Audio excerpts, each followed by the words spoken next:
Hello and welcome to A Stitch in Time. Today is Saturday, January 21st, 2017, and this is episode 3. My name is Carol, and you can find me on Ravelry as Knits and Purls. That's capital KNITSNPURLS. I'm going to try to figure out how to add text to the video this week. So if you see text at the bottom of the screen, you'll know I succeeded. And if you don't, better luck next time. Show notes can be found on my blog, astitchintimepodcast.blogspot.ca. I provide links there for any of the projects or books, etc. that I refer to in the podcast. I would like to welcome everybody. Thank you for returning if this is your second or third time watching. I've received some very nice comments on YouTube and in the Ravelry group, and I'd really like to say thank you. I appreciate the encouragement. If you haven't done so, I'd love it if you joined our Ravelry group. It's called A Stitch in Time Podcast. Come and introduce yourself in the welcome thread, or I've set up a couple of new threads this week, one for chatter, so feel free to talk about what you're working on, what you're reading, watching on TV. If you need any help, have some knitting questions, or I'm just hoping it'll become a nice place to hang out. I've also added a new thread for our Agatha Christie along. I talked about potentially doing this last week, so I've gone ahead and set it up. It will run from now until March 31st, and it's very simple. Just knit or crochet any pattern that's inspired by Agatha Christie or herself, or one of her books or one of her characters. There's quite a few on Ravelry, and I've started a list of suggested patterns, so if you see anything else that might be suitable, feel free to add it to the list.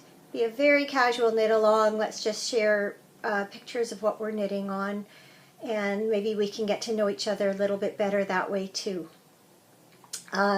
Today's podcast is going to include what I'm wearing / a blast from the past, finished projects, what I'm working on, what I'm reading, some upcoming projects, and a little bit about my week. It's been a busy one, so lots to talk about. Let's get right to it. What I'm wearing / a blast from the past. This is the Aurora Shawl by Helen Stewart. It was part of her Shawl Society collection. I think it might have been the 5th one out of 6. This turned out to be my favorite of all of the shawls for myself. I tend to wear my shawls as scarves, so the smaller 1 skein or so shawls are better for my how I like to wear my shawls. The bigger ones I'll wear at home as actual shawls, but most of the time I like to wear mine kind of like this with my coats. And if it's a little chilly around the house, sometimes I'll just throw a scarf shawl on. This yarn that I used was the Sweet Georgia Yarns Party of 5 set in the graphite colorway. And then I also added some leftover Sweet Georgia Tough Love sock in the silver colorway because the pattern called for 6 different colors. One of the colors in the Party of 5 pack actually was silver, but my skein of leftovers was slightly different than what had been included in the mini skein set, and actually when put side by side with the mini skein, I believe my leftovers were a little bit darker, so it actually did blend very nicely into the gradient set. Yeah, very happy with it. It's an asymmetrical triangular shawl, so quite a long skinny shape to it, and it wraps quite nicely around sort of like a cowl. I really like the picot edge and the lovely little eyelet edge too. I think it's finishes it off nicely. It was very enjoyable to work on. I think partly because you had different little sections to work, so there was always something new to aim for and something to finish off. It felt like it knit up very quickly. Kept me motivated. I like projects like that. I tend to become rather bored with knitting the same same color for a long time. So I like projects that are either have interesting construction or color changes or something to help keep my interest. I finished a couple of projects this week. My first one are my New Year's Cup of Tea socks, or also known as my Cup of Tea socks by Robin Lynn. When I last recorded about a week ago, I had finished the first sock and I had done the cuff and a couple of the repeats for the second sock. And I had a lot of time that evening to knit and the next day. And so they ended up, I believe I finished them last Saturday night actually. So it's a sport weight yarn, so it does knit up more quickly. It is Socks That Rock Lightweight by Blooming Fiber Arts in the Tea and Alchemy colorway. So because it's more like a sport, I took the number of stitches down to 56. And rather than the heel flap and gusset, I did a short row heel because I didn't want to interrupt the way that the yarn was distributing. Sometimes with these variegated yarns, you can end up with some pooling in the ankle area, and I really wanted to preserve this nice kind of even distribution of the colors throughout. So I'm very happy with how they turned out. They fit great, and I look forward to wearing these. I'm going to enter these socks in the Grocery Girls Sock Bash Knit Along for January. You knit a pair of socks for every month that is somehow related to that month, and you can explain how. So I justified my choice by saying that the socks had been cast on as my New Year's Day cast on, and I felt that the colors represented the holidays with the red and green. It was still well in the holiday season. Our tree was up and all the red and green was in the air, and also what better way than a nice hot cup of tea to warm up in January with the cold weather. So very happy with those. Looking forward to wearing them. So my second project, well, it was full of, rather a setback on this one. I was working on the Alpine Sunset Shawl that was part of Helen Stewart's Knit Vent, and last week I told you that I had reached what I thought was the point of knitting the border when I realized I had forgotten to do the garter ridges that were knit into the pattern, and I had to rip out quite a few rows. And when I recorded last week, I thought I had caught up to where I had originally been in the first podcast when I showed you my progress. Well, then when I went to pick it up again, I realized I actually was about 5 rows before that. So I had quite a bit more to work on. It wasn't quite where I thought it was, but I did have a lot of chance to work on it this week, and I finished it. This is, the yarn is Knit Pick Stroll Tweed in the North Pole Heather colorway.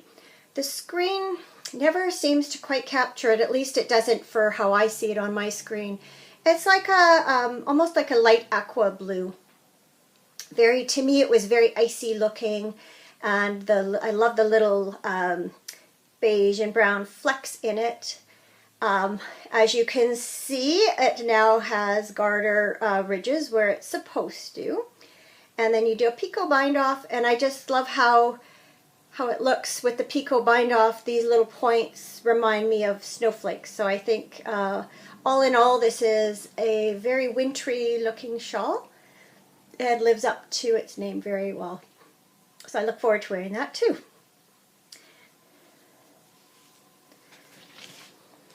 So what am I working on now? Well,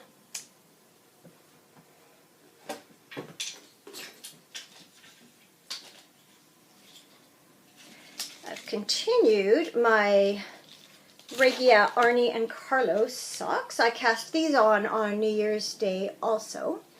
I am just ready now to do the heel, and I'm going to do a short row heel in a complementary color. This is Lorna's Laces Shepherd Sock in the Fjord colorway. And I think it goes very nicely with it's kind of a bluey gray, and it matches very well this light bluey gray color in here. So I think that will look very nice. I'll do a short roll heel with that and then carry on down the foot. So those are coming along nicely. I've had quite a bit of chance this week to work on it. I think when I showed them last week, I think I had about 3 or 4 inches of each leg done. So I did get quite a bit more knitting done this week on that. And there's the label for the Arnie and Carlos Regia yarn, and the color is 3653, and that's the Star Night colorway. Very pretty. I took it out and knit on it last night in public and got lots of very positive comments about the yarn and the colors. They are very pretty. This week I worked a lot on my sock yarn blanket. As I said last week, I won't show it every week. It's sort of the same old, same old. I don't want it to get too boring. I did put quite a few squares in it. I believe about 13 and a half squares, and just picked up for my next one this morning. I laid it out on my bed this morning just to get an idea of how many more rows of squares to do that I'll have to do, and it looks like I only have about 3 more rows plus the rest of the about half a row that's left on the current row that I'm working on. So I think that equates to somewhere around 40-ish squares, 45 maybe at the most. So it's getting very close. I'm loving how it's turning out. It was a project, for those who haven't watched my first episodes, a project I picked up again at the beginning of this year after having it hibernating for a while, and it's been just a really great project to work on these days, with kind of busy life right now and not always time to concentrate on something more complicated. So I've really enjoyed working on that. What I did not work on this week at all is my Lewin pullover by Carol Feller. That is a worsted weight, long pullover sweater. Yeah, and it's beautiful. I'm on the sleeves now. I just didn't get around to it, so I'm hoping to pick that up again this week. I'd love to see that finished very soon so I can wear it while it's still winter.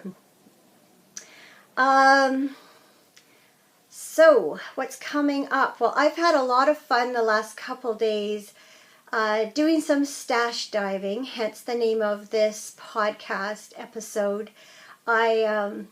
I always love planning new projects, and it's always a lot of fun to go through my stash and pull out different possibilities for things. You get to kind of rediscover what you have. I think a lot of us get in a trap of buying new all the time, and it's a shame because I have so many things that I really love, and it's always nice when you can find a project to go along with something that you already have. So the first thing I was searching for is my contribution for the Agatha Christie Along is the Mr. Harley Quinn socks. I'm sorry, but that's the best view I have of this, let's see, that way, of this pattern. Hope you can see that. It's kind of a swirly sock, and a swirly pattern kind of reminds me of the Pomatemus or Pomatomus, I'm not sure how you say that name, socks by Cookie A. I'm not sure how they're constructed or if they're even that similar, but that's what they remind me of. The ones that are pictured in the pattern here, as you can see, are in a tonal yarn, but I wondered how it might look in a variegated yarn, so I went looking on Ravelry, and actually there are quite a few projects done in a multicolored yarn, and I thought that was a really fun way to do it. Because it's always interesting to work with those those variegated hand-dyed yarns. And then I got to thinking about colors, and I thought, well, maybe it would be fun to try and choose a yarn that had similar colors in it to the book jacket for the Harley Quinn books. I believe there's one full book of Harley Quinn stories, and then there's another story that appears in another book of short stories. So I went down to my bookshelf to see what books I had, and I found, this is what my copy of the Mysterious Mr. Quinn. This is where Mr. Quinn first appears. And then I also have this one called the Harlequin Tea Set, and he appears in the short story of that same name. So kind of looked at the colors, a lot of primary colors, reds and yellows and greens and purples, blues. So digging through my stash, I found this skein that I've had for a few years. It's by Mama Llama. And it has a lot of those colors in it, greens and yellows and kind of a pinky color and orangey color. So I thought this went rather well with these book jackets. Let's see if I can get them in the same shot. So that's what I'm leaning to. But I also, in my search, I went online and looked at book jackets from other editions, and I found one that had a lot of these colors in it. This is a really fun yarn. This is Ancient Arts Socks. This is the Vancouver colorway. For those who don't know, I live in British Columbia, Canada, not too far away from Vancouver, about 60 miles or 100 kilometers. So that's my biggest major city close to me. So of course I had to buy a skein of yarn called Vancouver. So I'm considering this, but I put a picture of the other book jacket that matches this in the Ravelry thread, just so you could see. But I suspect I'm going to end up casting on with the other. And I'll see how it knits up. If I don't like the way it's pooling, etc., then I might switch to this one. But I think I'll try that one first. Especially since I've had it in my stash quite a bit longer than this one. This is just a purchase I made this year. So I'd love to use up something from, I think it was 2012. So that would be a good thing to do. Another project that I'm looking forward to, now that I finished the January socks for the Grocery Girls Sock Bash, I've started thinking about possible yarns and sock patterns for February. So I just grabbed a couple of my yarns out from my stash that I thought would be very February Valentine-ish inspired. Here's some beautiful Koigu KPPM yarn. This is color P306. So very pink and speckly, definitely Valentine-ish. I bought these, I think it was last year. So these haven't been in my stash too long. On the other hand, again with deep stash, this is a skein of Pigeon Roof Studios Siren Sock, which is a merino cashmere nylon blend in the Bitten colorway. And I think I've tried to knit this into a couple of things before, and it's never been quite the right match of pattern and yarn. So I would love to find a pattern that complemented this.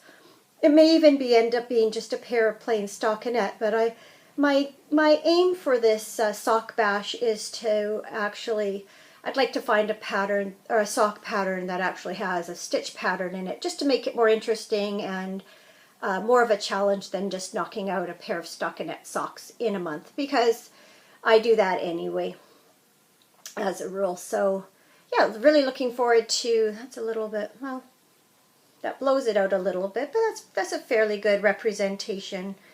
Maybe a little more cool color than it appears here. This camera kind of warms it up a little bit, but yeah, so those are my potential skeins for February. And again, I'm leaning towards this one.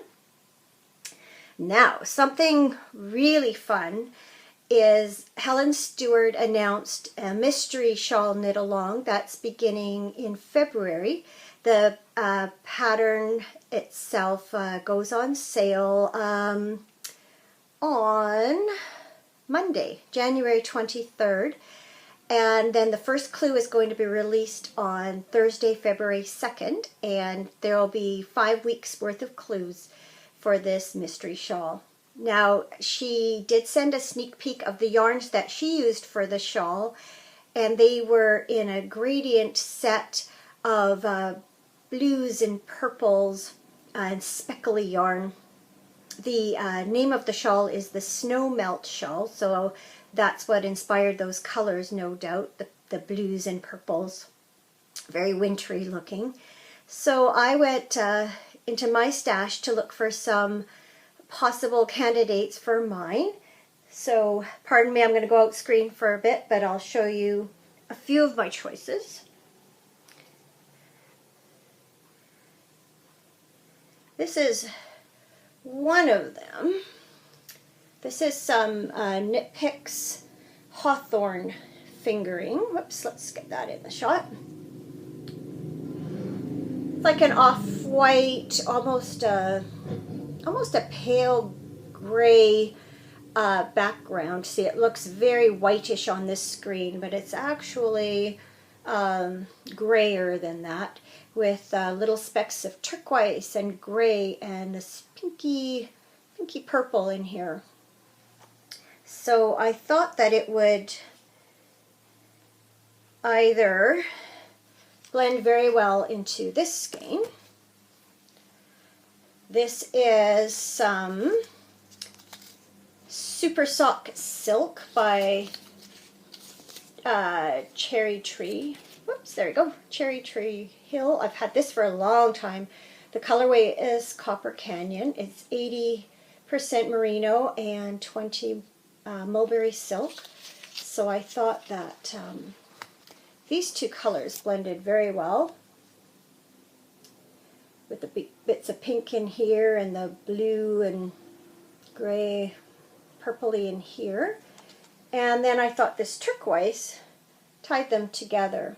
I don't have the label for this. I have a feeling it's a Fleece Artist yarn though, but don't quote me on that. And it's much more turquoise than it shows in this. Again, hard to get the colors right, I'm finding, but trust me, it's exactly the same turquoise that's in both of these skeins. So I thought those three went together very well. Another possibility.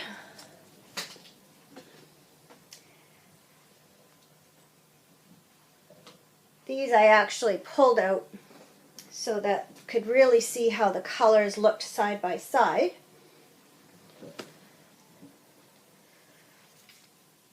This one is a skein of Madeline Tosh Sock in the Margot colorway. Let's see if you can see that.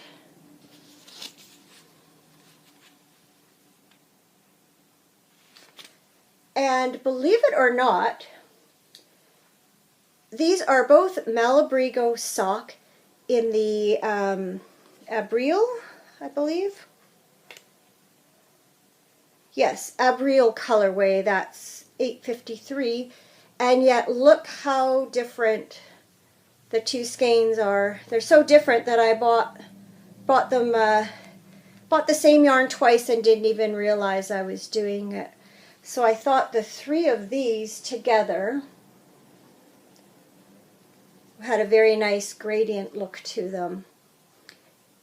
This skein picks up a lot of the colors that are in this one, only in a much paler form. And then this, again, of course, has the same colors, but in a much more saturated form. So I thought those three would look nice together. Let's see if I can, maybe if I put them over me, you can get a better look. And my third choice, which I must confess, I think I'm leaning towards this one.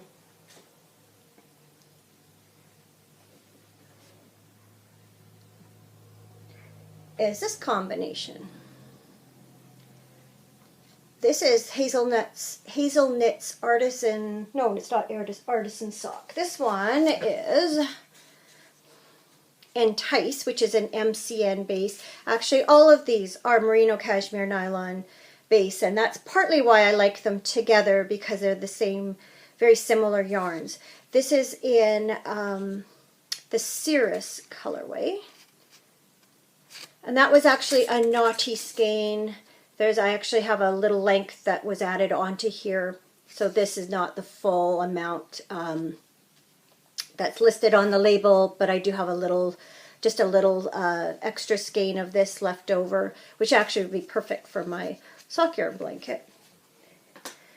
This yarn in the middle is from Simply Sock Yarn Company, their Post yarn.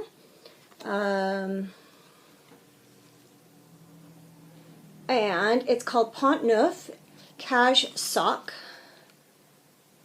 This I received as part of a yarn club that they had, that along with your yarn you received a postcard of a Paris scene that featured the color of the yarn that you received. So we had, one was a green skein, one was this blue, and then there was also red.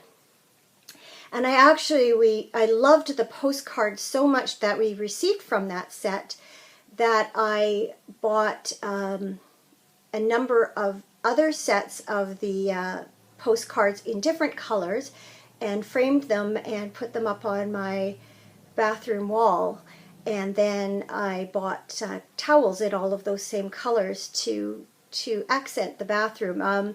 One day maybe I'll take the camera in there and show you all the pictures. They're so interesting. The artist filmed scenes that have like a gray, usually it's like a gray background, but then there's like pops of the various colors.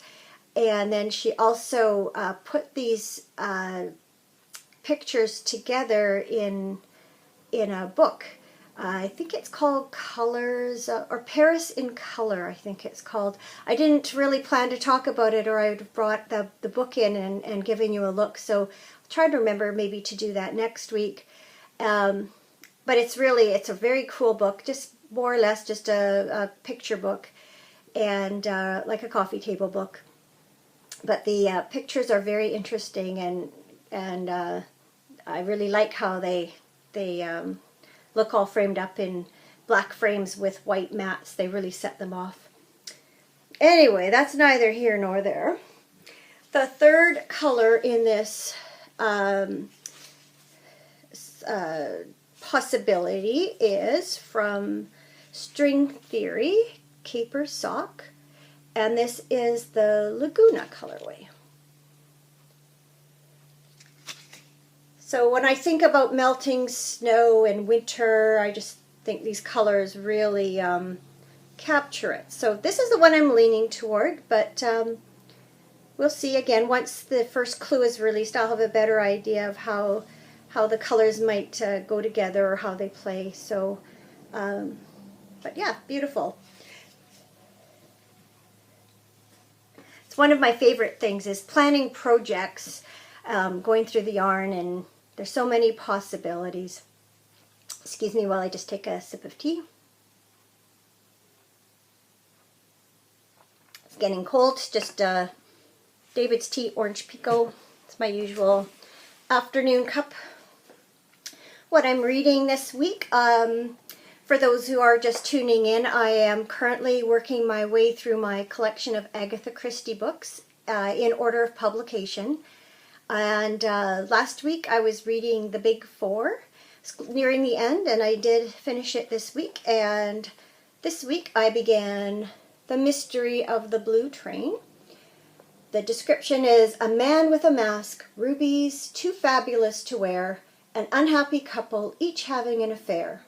A case of murder for Hercule Poirot. So as I said last week, it's been very interesting to read some of the earlier mysteries, because I haven't read a lot of them for a long time, and I think they're in a lot of ways quite different from her later writings. To the best of what I remember about her later writings, I think they became a little more formulaic, where these have had the earlier books have had quite a wide range of topics and characters, and just more, almost more, like the last one was almost James Bond-like in the plot line and the way that it concluded. So even this one's a little bit like that, some intrigue going on. So yeah, I'm enjoying revisiting these. Over the years, I've managed to collect all of them. Most of them are just secondhand copies I've picked up in used bookstores and used book sales. But yeah, I've really enjoyed that. So I've returned to reading actual books in the last little while, as opposed to always relying on audiobooks. And I'm enjoying just reading a real live book for a change. It's been a good thing to get back into. Hello again. You'll probably notice that the lighting has changed, and that's because I'm recording this segment a few hours after I recorded the last. My drink has changed from tea to wine, and I thought I'd just get this done and then I'll go and have a bit of dinner. So I thought I'd tell you a little bit about my week. It was a busy one, as I mentioned earlier. For those who are new to the podcast, we had a bit of a flood in our downstairs about a week before Christmas. So we're dealing with the aftermath of that. We decided that before the restoration company came in to replace the flooring and the trim, that it would be a good time to do some renovations that we'd had in mind. The layout down there has never been in one section of the basement. It was built around an already existing room that the previous owners had built, and it's never had a really good layout in that area ever. So we decided it was time to take some walls down and reconfigure things, and so that's what happened last weekend. A few walls came down, and this week the framing for the new walls went up, and it's very exciting to see the new layout taking shape. It will definitely work much better, makes a lot more sense, is a lot more aesthetically pleasing, a lot more functional. So I'm very excited about it. I don't like the mess, I don't like the noise, but I am looking forward to the finished results, and it'll definitely be worth it in the end. Added to that is a little bit of a complication. It was recommended to us that while we had things kind of ripped apart, that it would be a good time to have new piping put in for a future furnace. When we go to replace our furnace, we will have to go to a high efficiency model, and apparently it requires a different kind of venting than our current furnace. That's about 28 years old and probably living on borrowed time. So we thought while we were getting an estimate for the new piping, that it would also make sense to get an estimate for a new furnace and consider replacing that now, being proactive rather than ending up in a problems, down the line. So it turned out it's not quite as straightforward as we were hoping. Our current furnace has a fairly narrow footprint, and it's not easy to find a new furnace that's as narrow. They're all about a few inches wider, or the majority of them are. So our furnace guy has found one he's hopeful will work. It's supposed to be coming mid next week. So cross fingers and toes that it works. I'm not sure what we'll do if it doesn't. We may have to, if necessary, move the furnace over into an adjacent space that is currently being framed as a closet. So we'll see. I'm trying not to lose too much sleep over it. We'll cross that bridge when we come to it, but really hoping that all works out. As you know, when you're doing home renos, whether you're doing them yourself or having professionals come do them, or a mixture of both, which is what the case is for us, you always run into unexpected things, and it always seems to cost you more money. I guess there's no avoiding that, so we're hoping we can get out of this current situation with as little pain as possible. Kind of the big story in these parts right now is the weather. I think people just love talking about the weather, right? It has been an unusually cold winter here. We're used to a mild, rainy winter, and for the last month we've had sub-zero temperatures and a lot of snow, and at times very strong, bitter winds. And I think we were all heartily sick of that. As of last weekend, some warmer weather was predicted, and that did appear. And then the rain started on Monday, and I think everybody cheered. It started very quickly, washing away this accumulated snow, and it's nice to see the roads clear again. We were dealing with some really icy roads in some areas for a while, and so it's a lot safer. All that's remaining in our front yard are some piles from where we had shoveled, and we probably have about a third of our backyard that still has snow in it. But the field behind it is all wet. There are big kind of shallow pool. There's a big shallow pool of water, and the ducks are really enjoying it back there. So it's nice to see it wet again and mild again. We're quite enjoying that. Curled a couple times this week. I spared for team on Monday night, and then had our regular Thursday night curling, and unfortunately we lost both games, but they were close. So I never like to see a blowout for either team, so even though of course we like to win, I don't mind losing so much when it's a close game. This week I also went back again to our Tuesday night volleyball. There's a group of friends that we rent a space in a local elementary school gym and just get together every Tuesday night for about an hour and a half and just hit the ball around, have lots of laughs, don't take it seriously at all. It's just for fun, and then we usually a bunch of us will go to the pub after for a drink. So it's always a nice social night and get a little exercise in at the same time, which never hurts.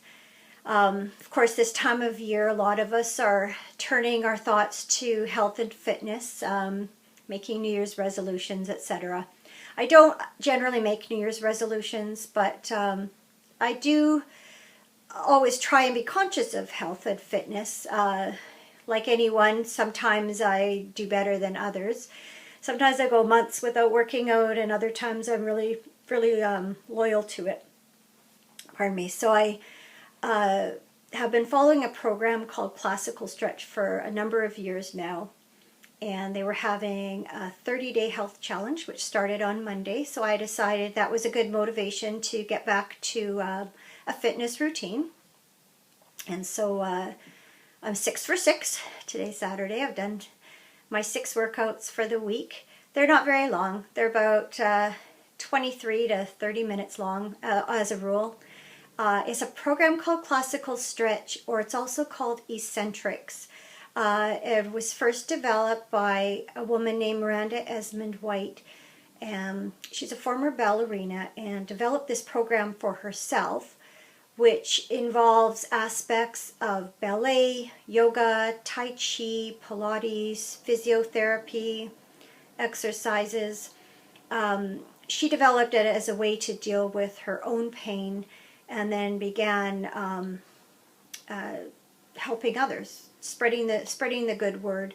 She works with a number of professional and Olympic athletes, and their company. And she also works with her daughter Sarah, who seems to head up the eccentrics end. It used to be called Classical Stretch, and then part of it's called Eccentrics now, and that seems to be aimed more at a younger audience. But she and her daughter work with the Montreal Canadiens hockey team, and go in, I believe, on a regular basis and lead workouts for them. The program's all based on strengthening through stretching, using your own body weight as a way to strengthen your muscles, and Miranda Esmond White very much preaches good posture and range of motion, movement, strength, flexibility, and she herself is in her mid-60s and looks fabulous. And boy, if I could look like that in my 60s, it's definitely motivation to keep on going. She also has a show on PBS. I believe they're in their 11th or 12th season, and DVDs are available for each season, so I own a number of those. There's 30 workouts in each DVD, and so it's good. I always have a different workout to do every day, so I don't get bored with the same old.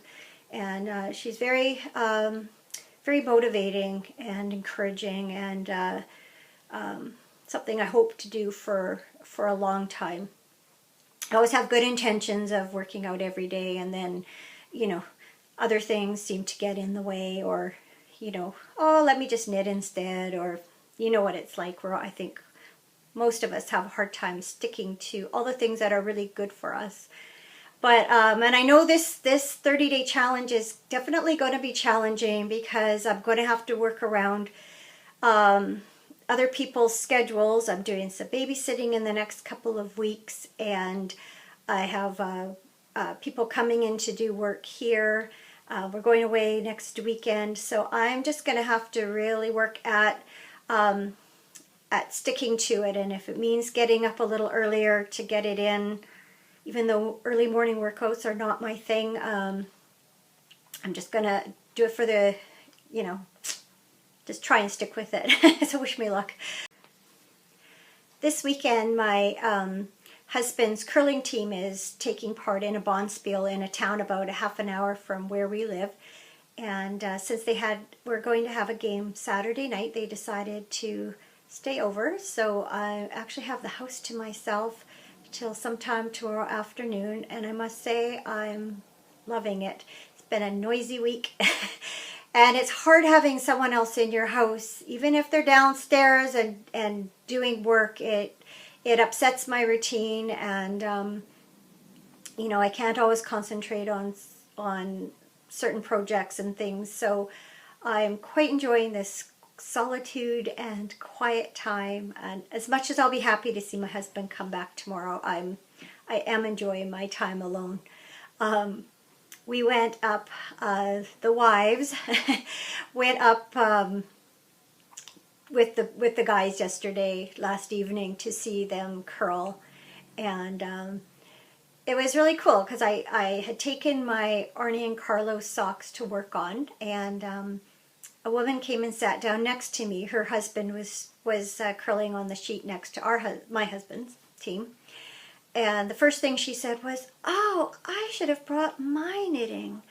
And yes, turns out she was a knitter, and what proceeded to happen was a whole conversation about magic loop and circular needles and sock knitting, etc., etc., etc.